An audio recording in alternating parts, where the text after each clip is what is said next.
I love great conversations. Hi, my name is Angel Jones. Thank you for joining me on 12-minute convos where I help you create a brand of your own unique, real self. Listen in as I have conversations with amazing people from all over the world. Good night, Terry Bean. How are you going on this wonderful, beautiful night? I'm fantastic, and it's a pleasure to speak with you. Thank you for having me on. Sure, it's a great pleasure to connect with you as well, Terry. Do tell us, what part of the world are you in right now? I am in the Motor City, the place that put the world on wheels, Detroit, Michigan, up in the United Oh, States. there we go, there we go. What type of wheels do you roll on? I drive a Dodge Challenger, my friends. Ooh, yeah, you definitely roll with the wheels then. Yeah, yes. Oh, I've had some cool cars in my day, but I love this car. I didn't even think I could like a car as much as I like this. That's good. That's great to hear. And which of your talents is responsible for us connecting at this time? One of them is my communication skills that led to me hosting a podcast. So I think at one point you were looking for some folks in that space. I love interviewing and talking to people and learning about them. So I'm gonna have a hard time being the subject as opposed to the interviewer. Yeah. Well, definitely it's business growth time, isn't it? Yes, sir. Yeah, share with us a bit more about what you do on that podcast. Business growth time started with a partner of mine who is actually a friend from high school. She's a social media expert and does a lot of Facebook marketing and Pinterest marketing. And I do a lot of business networking. And so we decided if we could combine those two skill sets, we might be able to help some business owners in our collective regions grow. Yeah. So that's what we do, man. And then we interview some really cool folks and bring them on the show to talk about what they do and give tips and practical ideas on how to grow business. Yeah, which is the episode number which was episode 96, which spoke about an entrepreneur and the question, what exactly do you do?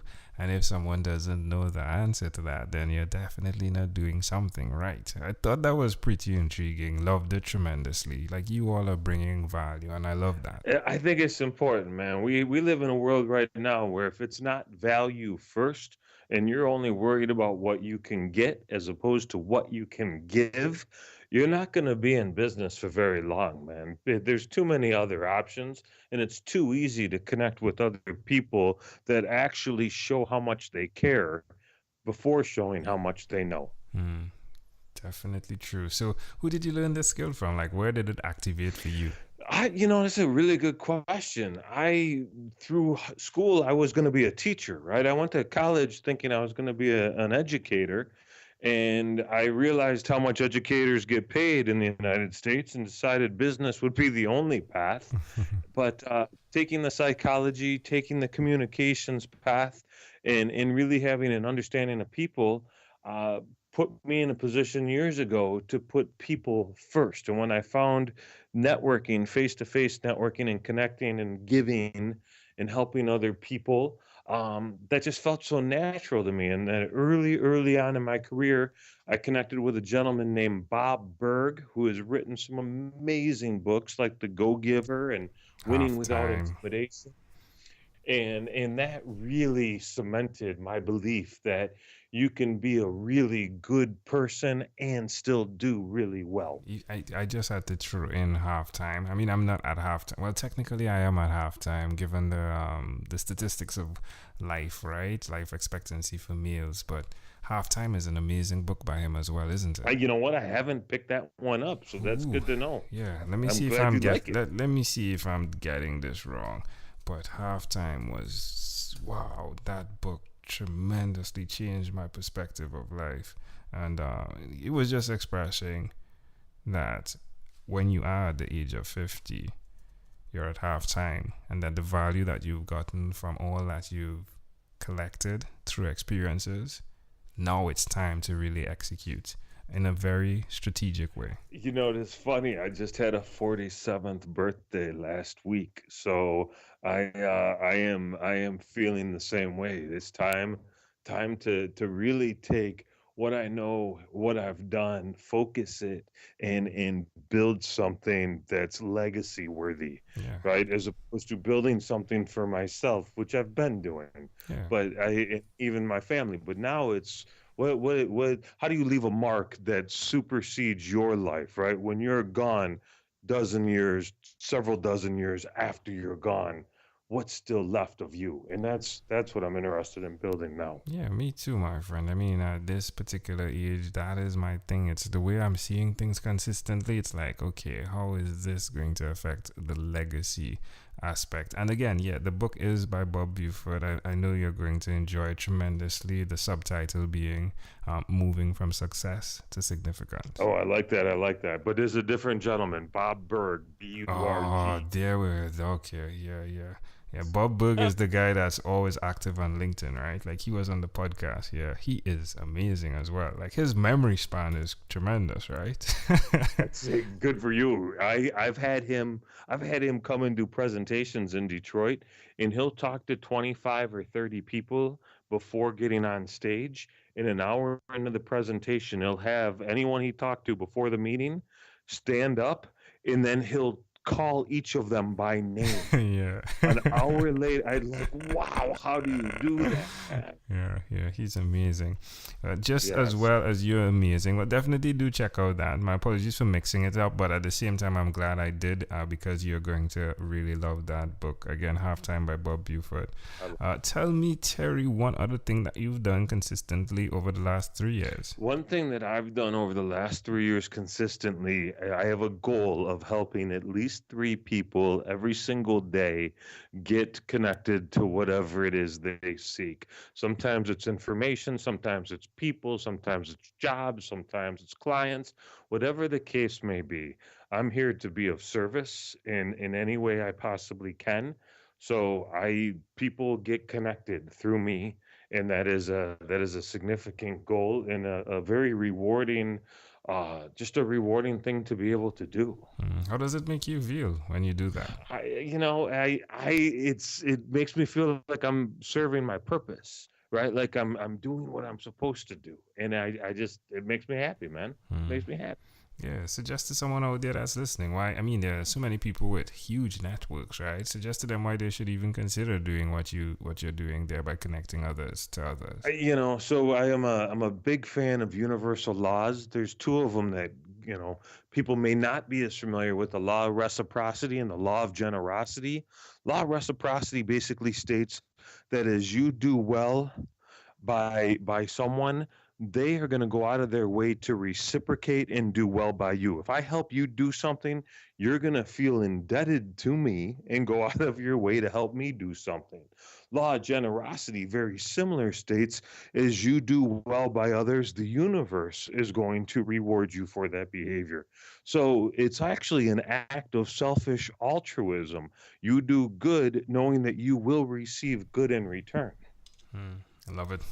Amazing audience, you're hearing it live here from Terry Bean. Again, he is the podcast co-host of Business Growth Time. Definitely check that out. Is there anywhere else you'd like to point people to connect with you, Terry? I'm in the process of building a couple of different businesses right now with some partners. One of them is a company called IgniteCast, IgniteCast.com. It's a really cool e-learning and knowledge capture platform. And then the easiest way to connect with me is through my own site at trybean.com, TRYBEAN.com. Love it. Well, Terry, let's switch gears for a moment now and let me invite you into my time machine that is surrounded with beautiful, warm, blue Caribbean water. Terry, what is your earliest childhood memory? My earliest childhood memory was I was very, very young. I was chasing my dog down the stairs into the basement, and he ran and he hid under the couch. And I jumped up on the couch so I could snap him with my blanket. And as I leaned down to snap him with my blanket, I smashed my forehead on the marble table and bled all over the place. Ouchie. I was Cracked the I head. wasn't quite 3 years old at the time, and I went back to the same hospital where I was 6 months prior when I fell off my tricycle and split my head open. And my mom Wow. that I was running all over asking the nurses if they remembered me. Wow, wow, wow. So why do you think this memory is so clear, and how do you see it connecting to who you are today? I do, to the extent that I've always been a bit of a risk taker. I always have a tendency to look after I leap as opposed to look before I leap. Um, and as part of that entrepreneurial spirit, right? You take chances and you figure out the consequences on the way. Yeah, that's intriguing to me. Hey, can I offer an interpretation to the thought picture you created in my mind? I would love to hear I it. love how you selflessly care for others. There you are attempting to get the dog, right? And then you crack your head, right? But I mean, to see you in the hospital, selflessly again, asking others if they remembered you, right? Bringing that joy, if you would, and just connecting it to the concept of sending and connecting three other people. Again, the selflessness, the universal laws that you attach to, where you're giving unto others, right? Believing that not they would then serve you or give back to you, but that your source will provide for you. That the universe, as you said, will provide for you. Just to see that connecting that thread throughout from childhood to now is pretty fascinating. That's a very awesome observation. Thank you for sharing that. You're welcome. If we fast forwarded to when you were 12 years old, what was your favorite song? My favorite song when I was 12 years old, that was the time that someone first introduced me to the band U2. Hmm. It was the first time I'd ever heard any of their music was 12. So probably something off of the album Boy, maybe the song I Will Follow would have been on that list. That was a great track way back in the day, man. I loved that. I still listen to some of the same music I did when I was 12. The Police was another big band I was listening to back then, and still absolutely love Sting and the Police. Yeah, man. It's Yeah, amazing how it connects, though, right, 1983. Terry? It's amazing how it connects. Like, I mean, just setting aside the song itself, but just to think about you two, I Will Follow is pretty amazing, isn't it? It is. It absolutely it tells its own story, doesn't it? It does. It does. It definitely does. Tells its own story. Well, Terry, Yeah. we have arrived at our destination now, but before we get off of this time machine, there is a small declaration form. So it's yes or no, possibly a bit more. We're going to move pretty quickly here. Are you ready, Terry? I can't wait. Let's do it. Terry, have you chosen someone to pass on your skills to? Say that one more time. I'm Sure. sorry. Yeah, it's my beautiful Trinidadian accent. Have you chosen someone to pass on your skills to? I come across a couple of people that I've mentored in my life, and I'm looking forward to figuring out who's going to stick with me and stick around for that ride. But no, nothing. I have no heir apparent at this point. I do have a daughter, but she's not interested in doing what I do. And that's her choice, right? Are you married? Yes, I am married. All right. Yes. You have one daughter. Do you have other children? No, sir, just the Okay. one. She'll be 15 in 1 week. Oh, that's great. Do you believe in God? I do. I not in necessarily a traditional religious sense, but in the fact that I believe that we are all part of what I consider a God complex. Do you have an inner circle of friends? I do, a very strong one, and I have a few of them actually.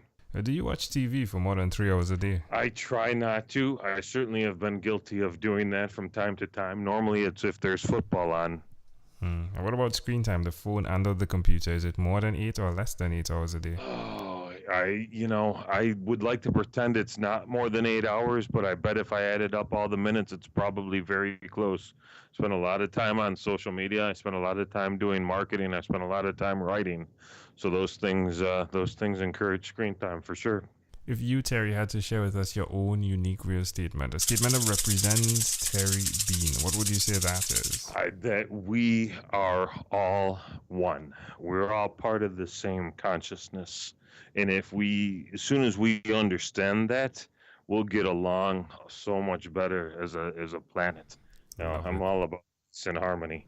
Terry Bean, this was a great pleasure. Before you leave, is there anything else you'd like to share with our amazing audience? I'm just thrilled to hear what you're doing. I love the questions that you're asking, and I can't wait for you to take care of Mr. Dumas's record. I think that is really cool, and I love your passion for doing it, man. That is awesome. I appreciate that. Terry Bean, my friend, again, I say thank you for being on What is Inspired by 12-Minute Convos with Angel Jones. Thank you.